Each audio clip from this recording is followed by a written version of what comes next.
Assalamualaikum warahmatullahi wabarakatuh.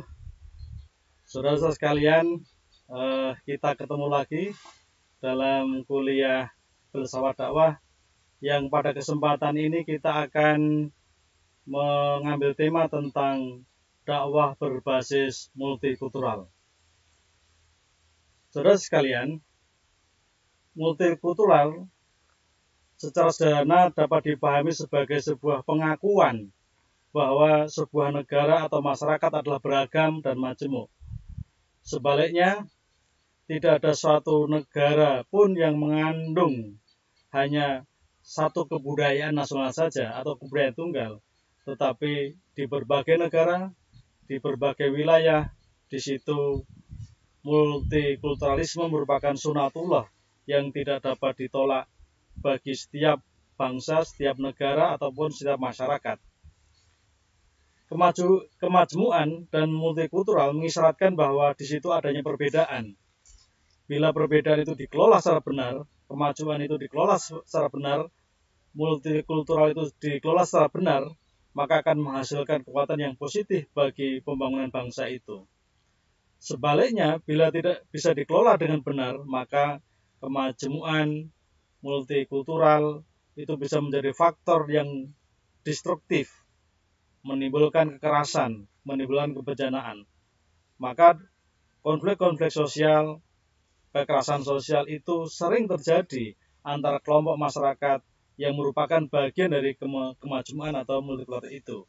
Maka suka atau tidak suka dalam perkembangan dunia modern ini, terutama kita masuki pada arus globalisasi ini, suka atau tidak suka, maka pemahaman terhadap kemajmuan, terhadap keragaman atau yang kita kenal dengan istilah multikultural itulah, maka itu harus kita pahami, harus kita maknai bersama-sama bahwa itu adalah sesuatu yang sunatullah.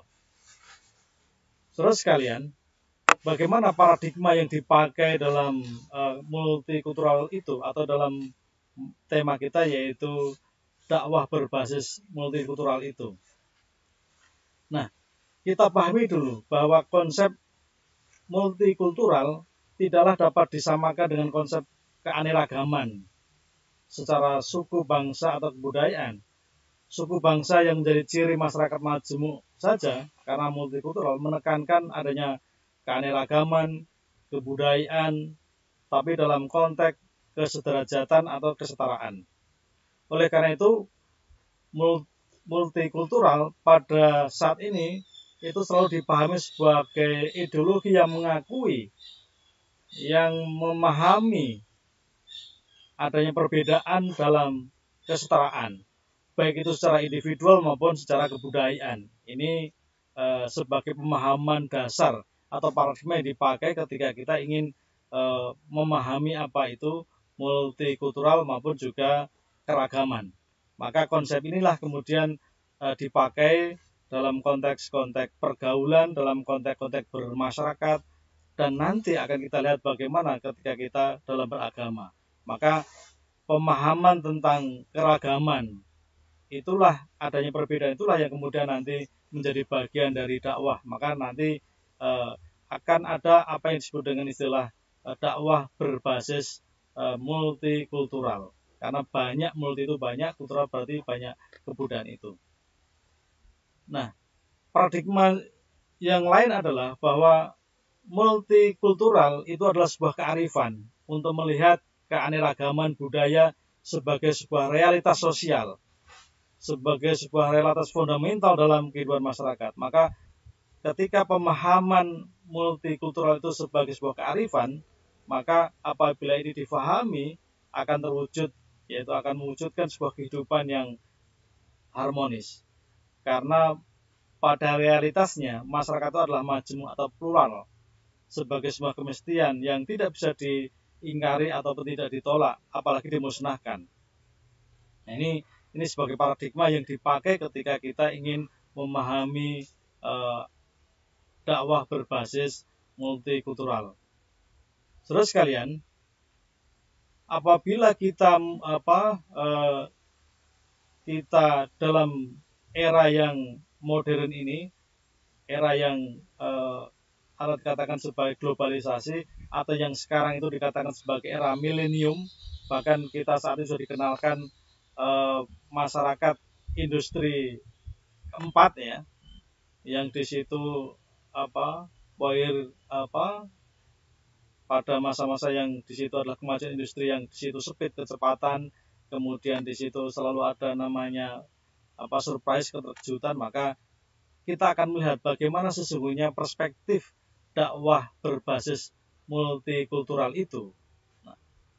Nah, perspektif ini akan dibaca bahwa penyampaian pesan agama atau dakwah itu harus meniscayakan seorang dai itu memahami keanekaragaman kultural, memahami adanya perbedaan-perbedaan, baik perbedaan di antara pemeluk agama sendiri maupun juga perbedaan antar umat beragama, perbedaan internal di sebuah komunitas maupun juga perbedaan antar komunitas itu. Maka di sini berdakwah secara multikultural berarti adanya upaya menciptakan keharmonisan di tengah-tengah masyarakat.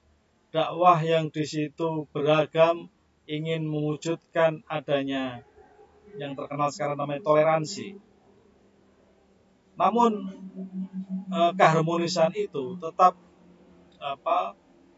dalam diri mereka di situ tetap menghargai adanya perbedaan-perbedaan. Maka kalau kita bertoleransi terhadap segala bentuk perbedaan, ini tidak mungkin disetarakan, tetapi dalam prinsip-prinsip dakwah multikultural itu maka perspektif ini sangat diperlukan. Adanya seorang dai, orang yang bertugas untuk menyampaikan pesan-pesan dakwah kepada mad'u itu, maka perspektif ini bahwa kita itu hidup dalam keragaman, hidup dalam berbagai perbedaan, maka di situ harus dipahami betul.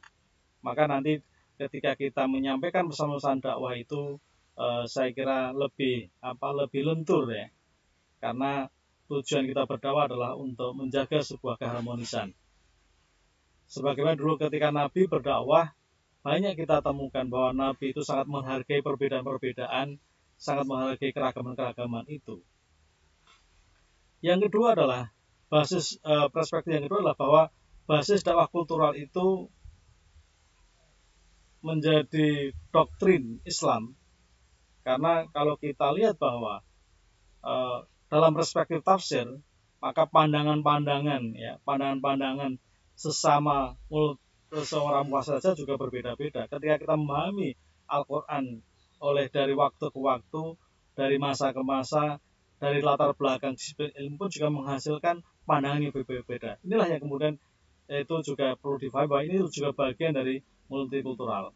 Misalkan dulu ada ulama Basrah, ada ulama Makkah, ulama Madinah dengan ulama-ulama yang lain, itu ternyata dalam memahami sebuah teks suci saja mereka di situ ada perbedaan atau ada cara pandang yang berbeda-beda. Maka ini saya kira penting untuk sebagai perspektif ketika melihat adanya dakwah berbasis multikultural. Terus sekalian, bagaimana sesungguhnya karakteristik dakwah berbasis multikultural itu? Ya. Yang pertama adalah bahwa karakteristik itu adalah adanya pengakuan dan menghargai keunikan atau keragaman etno-religio. Bahwa multikulturalisme itu keunikan masing-masing dihargai dan dihormati. Ini nanti akan berbeda dengan pemahaman sinkretisme. Kalau sinkretisme adalah ingin menyatukan dari berbagai agama-agama itu kemudian disatukan. Tetapi dalam konteks dakwah berbasis multikultural itu adalah mereka adalah masing-masing itu menghargai keunikan, baik itu keunikan agama masing-masing, keunikan dari aliran masing-masing, keunikan dari keyakinan masing-masing, itu dalam konteks etno-religio. Jadi mungkin Islam yang di Arab, Islam di Indonesia, Islam di India berbeda-beda. Begitu juga nanti ini sesama yang internal beragama, karena di situ secara kewilayahan, secara etnografi juga berbeda-beda, sehingga jalan pikirannya juga berbeda-beda. Nah, karena adanya berbagai cara tadi perspektif yang berbeda, kemudian di sini akhirnya juga karena paradigma yang digunakan juga berbeda, kulturnya berbeda, maka karakteristiknya pun juga berbeda-beda, dan ini harus kita hormati. Ini karakteristik yang pertama dalam dakwah berbasis multikultural. Kemudian yang kedua, bahwa karakteristik itu adalah ada mengakui adanya titik kesamaan dalam keragaman, dalam perbedaan. Jadi kalau kita bicara kaitan dengan internal agama, internal umat Islam misalkan, di situ saya kira syariat, misalkan sholat itu syariat, itu persamaannya di situ kita cari. Tapi ketika kita sudah bicara tentang fikih, pemahaman itu berbeda-beda. Apakah sholatnya pakai basmalah atau tidak ketika dijaharkan itu tetap pakai basmalah, tapi kemudian apakah basmalah itu dijaharkan atau kemudian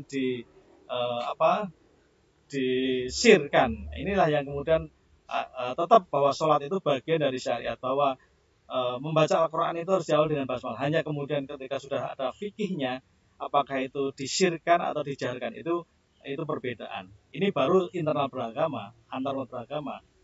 Nah, kemudian apalagi nanti terkait dengan keyakinan. Dengan keyakinan itu nanti juga berbeda antar etnik, antar suku, antar apalagi nanti dikaitkan dengan etnik religio. Ini saya kira juga banyak sekali perbedaan-perbedaan. Nah, tetapi dalam perbedaan itu yang ditekankan dalam karakteristiknya dakwah berbasis multikultural itu, maka yang dicari bukan perbedaannya, tapi adalah titik-titik kesamaannya. Kemudian karakteristik yang ketiga adalah bahwa keberagamaan itu sebagai kultur. Keberagaman itu sebagai kultur. Artinya apa? Di situ adanya fenomena umat beragama itu sebagai kultur, sebagai kebudayaan, budaya. Islam Arab, Islam India, Islam Mesir, Islam Turki, Islam di Indonesia, saja nanti Jawa Tengah, Jawa Timur, Sumatera, Aceh, itu saya kira juga berbeda-beda dalam memahami. Itu saja di internal umat beragama. Maka di situ ada sebuah pemahaman bahwa yang suci itu kitabnya, ajarannya suci. Tapi kemudian ketika sudah bicara pemahamannya, itulah merupakan budaya. Inilah yang disebut dengan keberagamaan sebagai sebuah kultur. Jadi misalkan kitab sucinya itulah yang sakral. Qurannya, ajarannya, nabinya itu sakral, suci. Tetapi kemudian ketika sudah bicara terkait dengan pemahamannya, orangnya dalam memahami kitab suci itu, maka disitulah melahirkan namanya adanya keragaman, adanya perspektif yang berbeda-beda. Maka inilah yang disebut dengan istilahnya adalah keberagaman itu sebagai kultur. Kemudian ketika kitab suci, kemudian nabi itu sebagai ibadah, itu sebagai sesuatu yang suci. Ini perlu kita pahami bersama-sama. Tapi pemahamannya itulah yang kemudian menjadi kultur, budaya. Kemudian yang keempat adalah bahwa kemestian progresivisme dan dinamisme itu dalam memahami agama. Artinya apa?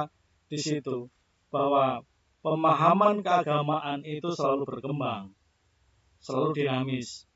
Ini tetapi kalau kitab suci, teks itu saya kira tetap ya. Tapi kemudian ketika sudah ada pemahaman, tafsir itu yang progresif maupun dinamis. Ini adalah 4 hal ini yang disebutkan dengan istilah karakteristik dakwah berbasis multikultural. Ini 4 hal ini perlu difahami betul ya. Yang pertama adalah mengakui dan menghargai keunikan keragaman. Yang kedua harus ada mengakui ada titik kesamaan. Yang ketiga keberagaman itu sebagai sebuah kultur.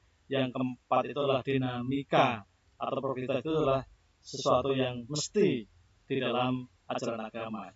Jadi seperti dulu misalkan ketika Nabi ketika melaksanakan haji misalkan, mereka ketika menetapkan mikot misalkan, ini ada mikot ini. Nah, bagaimana orang Indonesia yang kesananya misalkan naik pesawat, kemudian dalam pesawat itu mereka ada yang turun di Madinah, ada yang turun di Jeddah, ada yang turun di mana-mana, sehingga ini kaitan dengan mikot. Ketika sudah pakai ihram dan sebagainya, ini ada berbagai perbedaan. Mungkin yang paling dekat kita misalkan kaitannya dengan zakat fitrah. Zakat fitrah adalah makanan. Makannya bisa berwujud macam-macam. Ada yang wujudnya gandum, ada yang wujudnya kurma, ada yang wujudnya beras. Nah, ini sesuatu yang progresismenya di sini ini. Yang penting adalah syariatnya adalah makanan. Tapi kemudian wujud bentuknya makanan ini bisa berbeda-beda. Ini kalau kita bicara tentang karakteristik ya, karakteristik terkait dengan dakwah berbasis multikultural. Nah, saudara sekalian, bagaimana apakah multikultural itu ada di dalam Al-Quran? Ini ketika pertanyaan sering muncul di situ. Coba kita lihat. Mari kita mencari makna multikultural atau mungkin yang kita analog yang kita temukan di dalam Al-Quran. Di dalam Al-Quran ada kalimat lita'arofu ya. Kalau kita lihat di dalam Quran surat Al-Hujurat yang sangat sudah populer, yang berbunyi a'udzubillahi minasyaitonir rajim bismillahirrahmanirrahim. Ya ayyuhan nasu inna khalaqnakum min dzakarin wa unsa wa ja'alnakum syu'uban wa qabail lita'arrafu. Inna akramakum indallahi atqakum innallaha alimun habir. Jadi dalam Quran surat Al-Hujurat itu, hai manusia, sesungguhnya kami ciptakan kamu dari seorang laki-laki dan seorang perempuan dan menjadikan kamu itu berbangsa-bangsa, bersuku-suku supaya kamu saling mengenal. Sesungguhnya orang yang paling mulia di antara kamu di sisi Allah adalah orang-orang yang paling takwa. Sesungguhnya Allah Maha mengetahui lagi Maha mengenal. Nah, di sini bahwa bicara tentang ketika Allah menciptakan kita dari laki-laki dan perempuan itu kemudian menjadi syu'uban wa qabail ya. Jadi berbangsa-bangsa, bersuku-suku dan berbangsa-bangsa. Berbangsa-bangsa artinya apa? Berbangsa bersuku-suku adalah sesuatu yang sunatullah begitu. Jadi maka karena diciptakan berbangsa-bangsa, bersuku dan sunatullah, maka kita itu diharapkan untuk lita'aro, untuk saling kenal mengenal. Ini bahkan di situ dikasihkan bahwa orang yang paling mulia di sisi Allah adalah orang yang bertakwa, bukan karena kulitnya, bukan karena kekayaannya atau mungkin karena sukunya tidak atau bangsanya tidak, tapi di situ adalah ketakwaannya. Artinya apa? Di sinilah ini juga Al-Quran bicara tentang multikultural. Misalkan kita temukan di dalam Al-Quran ada kata-kata kalimatus syawa ya. Tadi ketika kita bicara karakteristik tadi adalah mencari titik temu. Di dalam Quran surat Al-Imran ayat 64 di sana juga dinyatakan a'udzubillahi minasyaitonir rajim bismillahirrahmanirrahim qul ya ahlal kitabi ta'allau ilal kalimatus syawa bainana wa bainakum alla na'budu illallah wala tusyrika bi syai'a wala yattakhidha ba'duna ba'dun arbaban min dunillah. Jadi hai ahli kitab, marilah berpegang kepada suatu kalimat atau ketetapan yang tidak ada perselisihannya antara kami dan kamu, bahwa tidak kita sembah kecuali Allah dan tidak kita persekutukan dengan sesuatu apapun, dan tidak pula sebagian menjadikan sebagian yang lain sebagai Tuhan selain Allah. Saya kira ini adalah penjelasan kita diminta untuk mencari kalimatus syawa, kalimatin syawa. Jadi kalimat-kalimat atau bahasa di sini adalah ada suatu kalimat yang sama. Jadi berpegang kepada suatu kalimat atau ketetapan yang di situ tidak ada perselisihan di antara kita. Maka kalimatus syawa sebagainya prinsip tadi adalah mencari titik temu. Baik itu internal beragama, sesama umat beragama, maupun juga antar umat beragama. Saya kira antar agama pun juga di situ ada titik-titik kesamaan. Misalkan kita sebagai bangsa Indonesia ingin mewujudkan asal adil dan makmur, masing-masing agama saya kira juga mengajarkan seperti itu. Ini yang kedua. Yang ketiga adalah di dalam Al-Quran di situ ada istilah al-sinatikum wa al-wanikum. Jadi di dalam Quran surat Ar-Rum ayat 22 di sana disebutkan wa min ayatihi khalqus samawati wal ardi wa ikhtilafu al-sinatikum wa al-wanikum inna fi dzalika la ayatil lil alamin. Dan di antara tanda-tanda kekuasaan Allah ialah ketika Allah menciptakan langit dan bumi berlainan bahasa. Ya, jadi di situ ada wahtilafu al sinatikum, jadi lisannya, bahasanya. Kemudian alwanikum, warna kulit. Jadi salah satu tanda-tanda keragaman adanya lainan bahasa, lainan warna kulit itu adalah bagian dari kekuasaan Allah. Wa min ayati. Jadi di situ tanda-tanda kekuasaan Allah. Maka karena di situ dijelaskan sesungguhnya pada yang demikian itu benar-benar terdapat tanda-tanda orang lain mengetahui. Maka disitulah perbedaan warna kulit itu adalah bagian dari keragaman, dari kultural dan sebagainya. Maka ini harus kita pahami. Misalkan begitu juga di dalam Quran surat Al-Hijr, di situ dinyatakan bahwa inna nahnu nazalna dzikra wa innahu lahu lahafidun. Sesungguhnya kamilah yang menurunkan Al-Quran dan sesungguhnya kami yang benar-benar memeliharanya. Jadi di situ memberikan penjelasan yang jelas detail bahwa semuanya itu adalah bagian dari sunatullah. Kalau kita pahami tentang adanya perbedaan keragaman atau bahasa kita yang kita kenal adalah namanya multikultural. Berarti kalau dakwah berbasis multikultural, maka disitulah pemahaman bahwa itu sesuatu yang alamiah, yang sunatullah. Begitu juga kita temukan di dalam Quran surat Al-Baqarah ayat 170, di sana disebutkan bahwa wa idza qila lahum tabi'u ma anzalallahu qalu bal nattabi'u ma alfaina alaihi aba'ana awallau kana aba'uhum la ya'qiluna syai'a wa la yahtadun. Dan apabila dikatakan kepada mereka ikutilah apa yang telah diturunkan Allah, maka mereka menjawab tidak, tetapi kami hanya mengikuti apa yang telah kami dapati dari perbuatan nenek moyang kami. Apakah mereka akan mengikuti juga walaupun nenek moyang mereka itu tidak mengetahui sesuatu apapun dan tidak mendapatkan petunjuk? Artinya apa? Pemahaman seperti ini juga sudah ada sejak pada ketika Al-Quran diturunkan. Jadi ketika ada orang yang punya kepercayaan terhadap nenek moyang mereka, ya sudah kita hargai saja. Kalau toh kemudian mereka ingin meluk Islam, ya kita fasilitasikan, kira begitu. Tadi di situ nanti ketika kita berdakwah berbasis kultural, maka di situ tidak ada paksaan ketika kita menyampaikan. Yang terakhir kita lihat di dalam Al-Quran juga kita temukan misalkan sebuah ayat walau sa'a rabbuka la ja'alan nasa ummatan wahidah wala yazaluna mukhtalifin.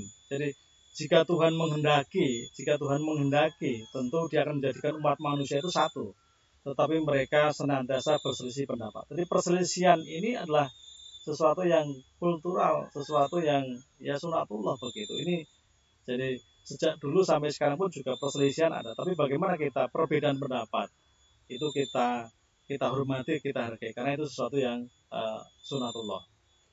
Nah, ini ada beberapa ayat tadi menggambarkan bahwa yang namanya multikultural itu adalah sesuatu yang alamiah, sesuatu yang sunatullah. Maka ketika kita mau berdakwah, maka itu pemahaman bahwa di dalam Al-Quran pun juga menghargai adanya keragaman. Di dalam Al-Quran itu harus adanya perbedaan-perbedaan, baik perbedaan warna kulit, perbedaan bahasa, perbedaan suku, perbedaan bangsa, itu adalah sesuatu yang realistis di dalam Al-Quran. Maka kita harus memahami itu. Nah, terus kalian, bagaimana pendekatan atau metode dalam dakwah berbasis multikultural itu? Yang pertama bahwa dakwah itu tidak secara implisit kemudian dimaksudkan untuk Islamisasi. Ini kalau dulu dakwah-dakwah yang bersifat dakwah konvensional memang mereka harus mengkonfirmasi iman dengan menjadi tujuan. Nah, tetapi pada perkembangan berikutnya, karena masyarakat kita sudah masyarakat yang majmuk, masyarakat yang ya plural ini, maka orientasi dakwahnya tidak lagi pada Islamisasi, tapi juga itu juga bagian dari tujuan, tapi bukan semata-mata itu, tapi meningkatkan kualitas itu lebih penting ketimbang meskipun sama-sama penting ya, mohon maaf, sama-sama penting, tapi maka karena kita itu dalam masyarakat yang maju, maka seyogyanya, pilihan-pilihan utamanya adalah kemudian kita ingin bahwa dakwah itu meningkatkan kualitas daripada jamaah atau umat Islam sendiri. Maka tadi di Quran disebutkan A'udzubillahi minasyaitonir bismillahirrahmanirrahim dalam surat Yunus 99, walau sa'a rabbuka la amana man fil ardi kulluhum jami'a fa anta takruhun nasa hatta yakunu mu'minin. Dan jikalau Tuhan menghendaki, tentu semuanya itu beriman. Semua orang yang di muka bumi ini seluruhnya beriman. Maka apakah kamu hendak memaksa manusia supaya mereka menjadi orang yang beriman semuanya? Nah, karena kalau kita lihat di dalam Al-Quran bahwa hampir semua di berbagai surat itu selalu ada pilihan-pilihan. Kamu mau ngambil jalan kanan atau jalan kiri, kamu ngambil surga atau neraka, itu semua diberi kebebasan untuk milih itu. Tapi kalau kamu begini ke surga, syaratnya begini. Kalau kamu neraka, ya silahkan jalanmu seperti ini. Nah, tawaran-tawaran itu banyak kita temukan di dalam Al-Quran. Maka sesungguhnya ayat ini menegaskan bahwa Allah pun juga menyampaikan, jikalau Tuhan menghendaki semua beriman, dengan mudah Tuhan itu merubah orang menjadi beriman semua, karena itu bagian dari kekuasaan Tuhan. Tetapi memaksa manusia supaya menjadi itu, ya itu semuanya itu adalah menjadi bagian dari kehidupan, dinamika kehidupan atau kemestian, sesuatu yang sunatullah.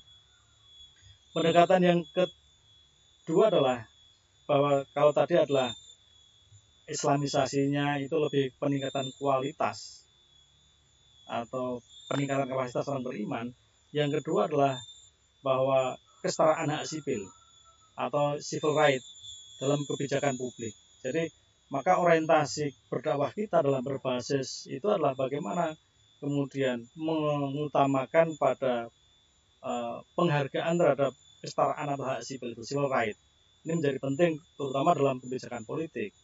Nah, meskipun pada faktanya pada saat ini adalah ketika negara lebih banyak terlibat dalam praktek-praktek keagamaan, meskipun dulu pemerintah kebijakan telah memisahkan, tapi karena agama ini menjadi wilayah-wilayah publik dan privat, maka tergantung bagaimana kita memposisikan itu. Tetapi dalam konteks dakwah berbasis kultural, maka penghargaan atau memahami kesetaraan itulah menjadi penting. Kalau negara juga harus menghargai hak orang beragama, tidak mencampuri, bahkan kemudian menyingkirkan atau mungkin dalam lingkaran kebijakan, tentu ini akan menjadi persoalan. Yang ketiga adalah pendekatan yang ketiga adalah dalam konteks sosial, maka kebudayaan agama itu, pemahaman keagamaan itu ditekankan pada kebudayaan, kultural, bukan pada gerakan.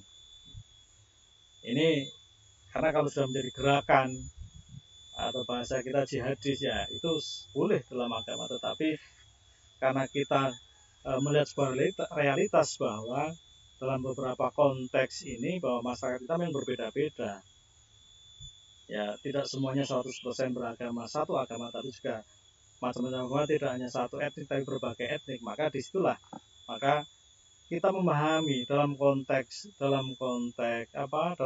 pemahaman itu, maka kebudayaan itu menjadi penting, kultur itu menjadi penting, pembangunan kultur menjadi penting, berbeda dengan gerakan. Yang keempat adalah pendekatan melalui interfaith atau dialog, ya. Dialog interfaith, dialog itu artinya dialog antar, atau sekarang munculnya ada kelompok-kelompok forum komunikasi antar umat beragama, interfaith, karena itu juga bagian dari prinsip-prinsip penting, pendekatan penting dalam dakwah. Ya.